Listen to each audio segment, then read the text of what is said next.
All right, so this is the chapter where we get into electron configurations and orbital diagrams, and we'll tie it in with the quantum numbers from the previous chapter. But before we get into doing the electron configurations, make sure you have a periodic table printed out and next to you as you're following along when we do all of that, all right? There are a couple of terms that I may need you guys to know. I put a few of them up here on the board. The Pauli exclusion principle, I may have mentioned it in the previous chapter. That's the one that says no two electrons can have the same four quantum numbers. So they mention it in chapter 8, but it ties in with chapter 7. Remember how we said that every electron has four quantum numbers, but you can't have two electrons with the exact same four quantum numbers. You could have two electrons with the same three quantum numbers, but always the fourth is going to be different, okay? And then the next thing is, and this ties into how we are going to figure out electron configurations, the Aufbau principle, or the building up principle. Basically, this is the way that we figure out the ground state electron configuration of an atom. So what we're going to learn is that electrons like to fill the lowest energy levels first, and then they go to a higher energy level and then a higher energy level. When they do that, this is called the building up principle. We go from low to high, and that is for the ground state, the most stable state. Now, you're going to see electrons that are excited. So you could excite electrons and they could go into higher levels, higher electron so the electron configuration would not be called the ground state, it would be called the excited state. And I'll show you both types. Now, the Aufbau principle works beautifully if you use the building up principle, but there are exceptions to that Aufbau principle, and we'll talk about that. But before we get into the Aufbau principle exceptions, we have to also introduce Hund's rule. Hund's rule is, you get that when we're doing orbital diagrams. That is the rule that says that when you are putting the electrons in the orbitals, they always go single, single, single before you double up. All right, so I'm going to show you examples of all of these things as we progress on in this video. All right, so I just wanted to give you guys these terms. Aufbau, the ground state being most stable, excited state, and then Hund's rule, excited state electron configuration is not the ground state. That's when electrons go into a higher level that they're really not supposed to be, and they're usually unstable and they fall back down again. And then Hund's rule, I'll get to that in more detail, and then the exceptions to the Aufbau principle. All right, so the best way to do this is, like I said, have a periodic table with you.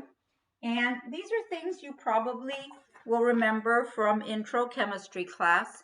You know that there are shells and subshells and orbitals. The first shell is closest to the nucleus. Second shell is further away. Third shell is further away. The first shell is lower energy than the second, which is lower energy than the third. Okay. Within each shell, there are subshells. There's the S subshell, the P subshell, the D, the F, the G, the H. You probably never saw those other ones. We're mainly focusing on S, P, D, F. Those are the ones we know the best.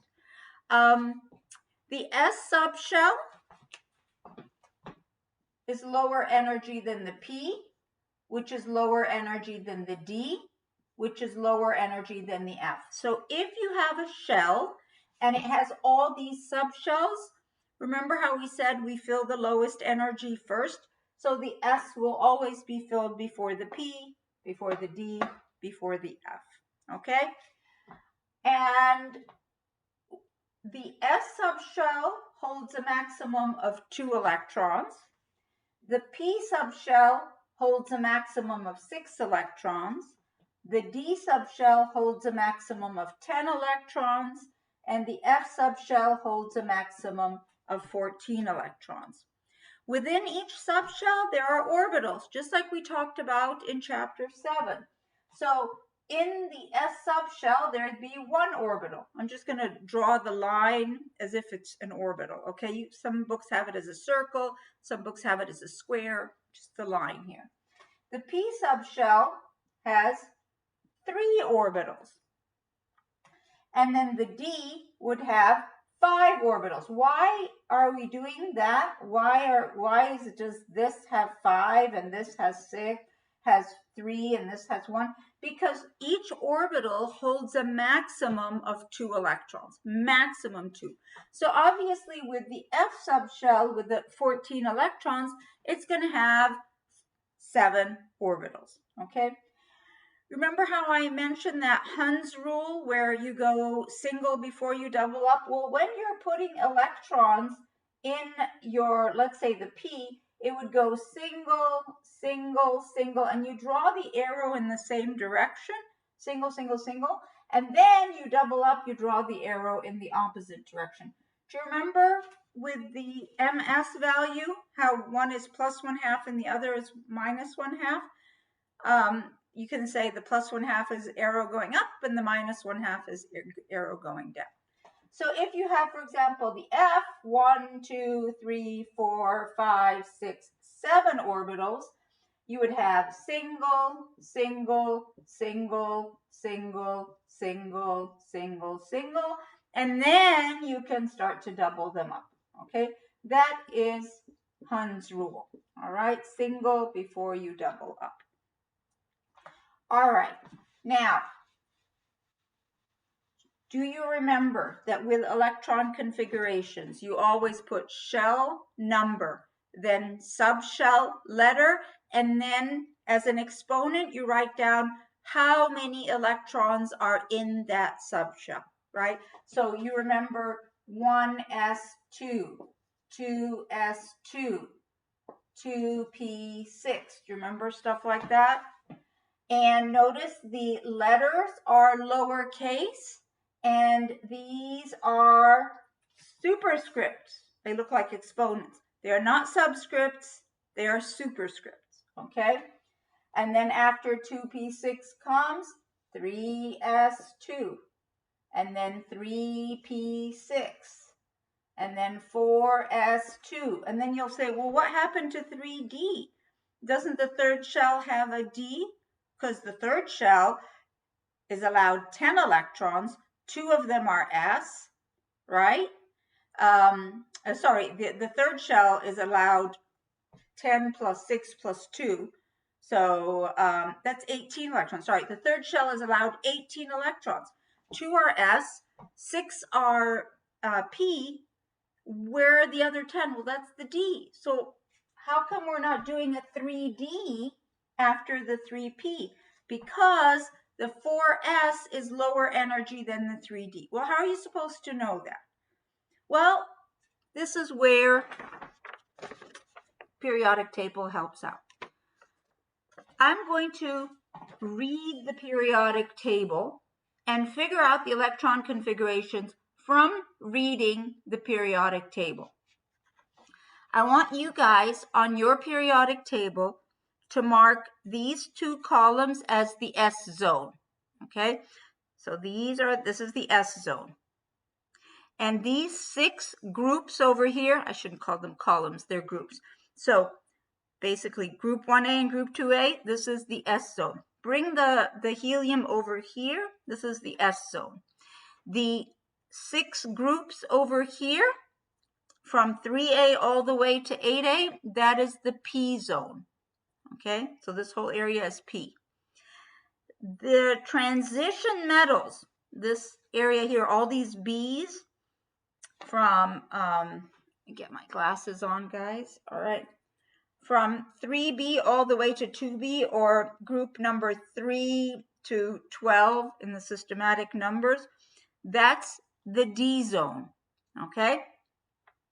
And then the lanthanide series and the actinide series, these two guys down here, this is the F zone. So what we're going to do is, let's say I wanted to figure out the electron configuration of, let's say, I'm going to go to zinc. Let's say I want to go to zinc. So what do?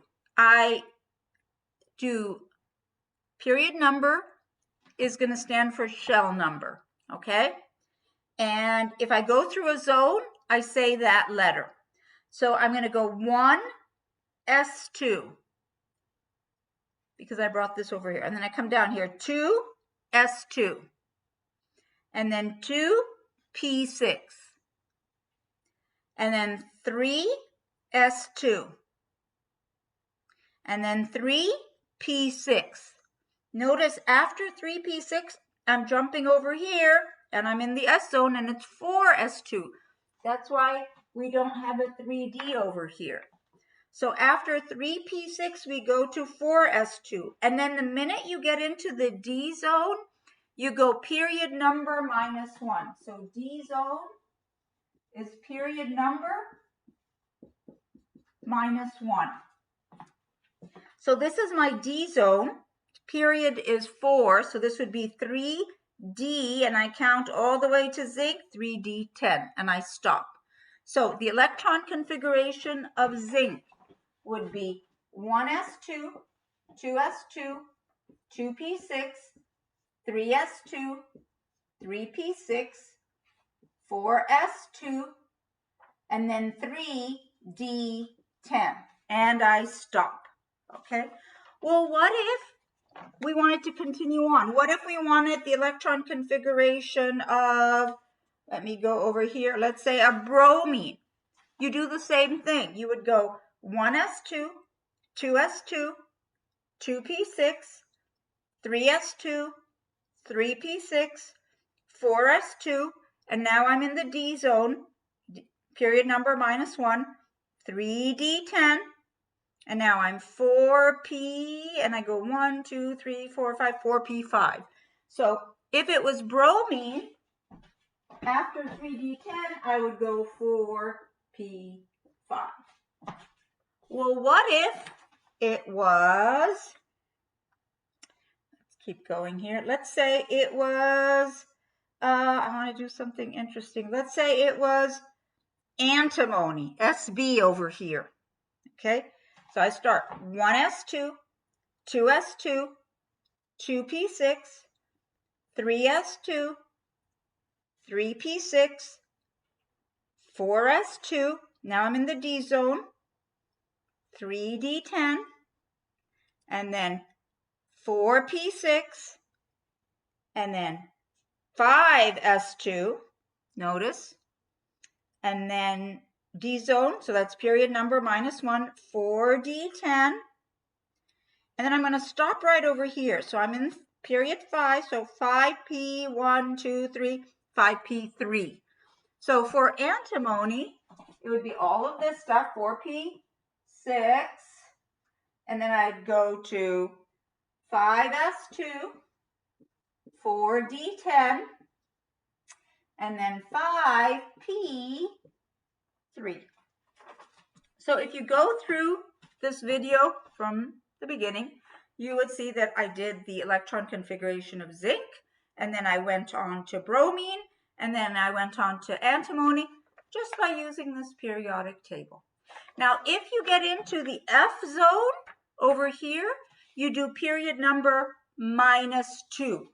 So down here, over here, this is period 6, so this would be 4F.